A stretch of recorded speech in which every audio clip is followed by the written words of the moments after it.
Bonjour à tous, bienvenue à cette capsule financière. Aujourd'hui, nous sommes en compagnie de Valérie Havard.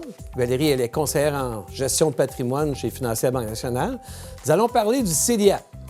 Bonjour Valérie. Bonjour Sylvain, je suis vraiment contente d'être avec toi aujourd'hui pour parler du CELIAP parce que c'est un nouveau programme qui a été mis en place en 2023 par le gouvernement fédéral pour stimuler un peu les jeunes à économiser pour l'achat d'une première propriété.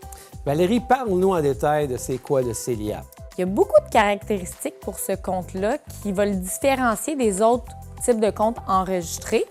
Mais en gros, le compte CELIAP a été mis en place pour les premiers acheteurs, l'achat d'une propriété admissible, qu'on va dire, pour qu'ils soient propriétaires occupants.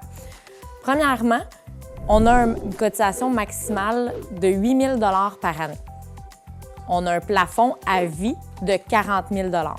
On ne peut pas mettre de l'argent à l'infini à l'intérieur de ce compte-là. Puis, toutes les cotisations qu'on va faire à l'intérieur du compte CELIAP vont être déductibles d'impôts. Il y a aussi une autre particularité qu'on peut prendre de l'argent de notre REER pour le transférer au CELIAP. Par contre, on ne pourra pas déduire à nouveau cet argent-là au niveau de nos impôts. Valérie, là, c'est très intéressant, là, mais comment que les gens peuvent s'y retrouver à savoir dans quel compte qu'ils devraient cotiser, REER, CELIAP, CELI?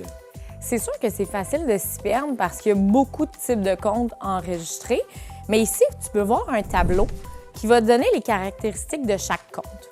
Premièrement, on a le CELIAP qui va vraiment être pour stimuler, comme on a dit tout à l'heure, l'achat de votre première propriété. Donc, on a une réduction du revenu imposable lorsqu'on dépose de l'argent à l'intérieur. L'argent et les gains réalisés fructifient à l'abri de l'impôt. Une des caractéristiques du régime enregistré. Mais pour avoir le droit de cotiser, on ne doit pas avoir vécu dans une propriété admissible dont vous et votre partenaire avez été propriétaires cette année ou les 4 dernières années. Donc ça, il faut vraiment faire attention quand on fait l'ouverture du CELIAP. Par la suite, on va parler de compte enregistré, régime enregistré épargne-études. Ce n'est pas un compte pour l'achat d'une propriété. Ça, c'est vraiment plus pour les études de nos enfants ou de nos petits-enfants. Par la suite, on va avoir le compte REER. Le REER, on le connaît bien. Tout ce qu'on va mettre à l'intérieur du REER va donner une déduction au niveau du revenu imposable. Et l'argent et les gains réalisés fructifient à l'abri de l'impôt. Contrairement au CELIAP, le REER, on peut faire un RAP. Donc, on parle souvent du régime d'accession à la propriété. On permet de retirer jusqu'à 60 000 $ de votre REER sans payer d'impôt pour acheter une première propriété. Par contre, il va falloir remettre l'argent dans le REER éventuellement. Et après ça, on va avoir le compte CELI, qui peut être intéressant quand on a maximisé les autres comptes ou que les autres comptes ne sont pas nécessairement pour nos besoins. L'argent et les gains réalisés fructifient à l'abri de l'impôt aussi. Et les retraits sont non imposables, contrairement aux autres comptes. Là, Valérie t'a parlé de REER, RAP puis de CELIAP. C'est quoi la différence entre les deux? Tu fais bien de poser la question parce que, encore là, il faut utiliser le bon compte. Le CELIAP, comme on a dit tout à l'heure, on peut mettre un maximum de 40 000 $ à vie à l'intérieur de ce compte-là, puis c'est maximum 8 000 par année. Quand on a sauté une année dans le CELIAP, on peut juste retourner une année en arrière pour maximiser nos contributions. Très important. Tandis que dans le REER, lui, bien, ça va être selon notre avis de cotisation fédérale qu'on va voir c'est quoi nos droits de cotisation qui sont inutilisés. Nos droits de cotisation inutilisés peuvent perdurer dans le temps tant qu'on ne les utilise pas. Donc ça va être une des caractéristiques qui va différencier chacun des comptes. Dans le CELIAP, quand on fait le retrait au moment de l'achat de la propriété, du solde du compte qu'on a à l'intérieur, on n'a pas besoin de remettre l'argent à l'intérieur du CELIAP. Donc, cet argent-là, elle a donné une déduction d'impôt. Quand on le retire, on n'a pas d'impôt à payer puis on n'a pas besoin de le remettre à l'intérieur du compte.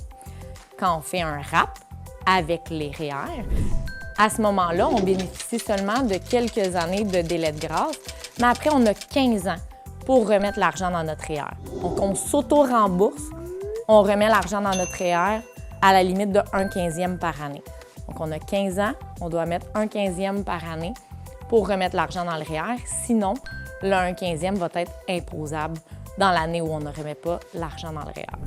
Alors, les gens qui achètent une propriété, utilisent le CELIAP, Excuse-moi, les gens qui ouvrent le compte CELIAP, ils ont combien de temps pour acheter la propriété? À partir du moment où on a ouvert le CELIAP, on a 15 ans pour acheter la propriété. C'est sûr que ça fait une énorme différence dans notre processus décisionnel parce qu'on ne veut pas ouvrir un CELIAP absolument à 18 ans si on n'a pas de revenus imposables ou autre, qu'on n'est pas certain d'acheter dans les 15 prochaines années. Parce que ce qui va arriver, c'est qu'après la 15e année, si on n'a pas utilisé les fonds dans le CELIAP, il faut soit les retirer, soit les transférer au REER. Donc, il y a quand même une incidence importante dans la prise de décision quand on ouvre un CELIAP. Alors, les gens qui n'auront pas acheté de propriété ne perdent pas leur argent, ils n'ont pas besoin de rembourser les déductions qu'ils ont eues en cotisant. L'argent va être simplement transféré vers le REER. Transféré dans le REER ou retiré. Ça va vraiment être selon ce que la personne choisit à ce moment-là. Qui est retiré sans acheter de maison, ça veut dire qu'il redevient imposable. C'est ça, exactement. Donc là, à ce moment-là, ça devient de l'argent qui est imposable. Est-ce que tu dirais que les CELIAP sont faits juste pour les jeunes qui arrivent dans leur vie d'adulte? Non, on parle de premiers acheteurs. Ça ne veut pas dire nécessairement que ce sont seulement les jeunes, mais ça peut être des personnes en cours de route qui n'ont pas acheté ou ça fait au moins 5 ans qu'ils ne sont pas propriétaires. De plus, on peut utiliser la stratégie du CELIAP comme une stratégie fiscale. Je t'explique un petit peu. Quelqu'un qui a un bon fonds de pension, qui n'a pas des droits de cotisation REER à l'infini ou qui sont maximisés, on peut utiliser le CELIAP pour baisser notre revenu imposable.